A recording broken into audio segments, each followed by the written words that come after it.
প্রায় ১৬ ঘণ্টা পর খোঁজ মিলেছে ইরানের প্রেসিডেন্ট ইব্রাহিম রইসিকে বহনকারী হেলিকপ্টারের। দুর্ঘটনাস্থল শনাক্ত করার কথা জানিয়েছে স্বেচ্ছাসেবী সংগঠন রেড ক্রিসেন্ট।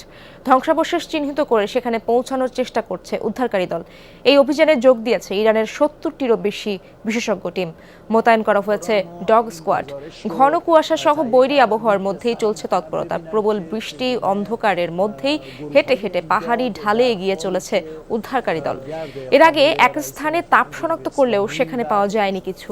অভিযান তৎপরতা পরিদর্শনে গিয়েছেন ইরানের রেভলিউশনারি গার্ডসের কমান্ডার হোসেইন সালামি।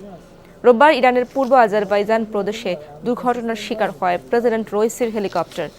ইরান আজারবাইজান সীমান্ত এলাকা থেকে উত্তর পশ্চিমাঞ্চলীয় তাবরিজ শহরের দিকে যাচ্ছিলেন তিনি। সাথেই ছিলেন পররাষ্ট্রমন্ত্রী হোসেইন আমিরাদ্দৌলা।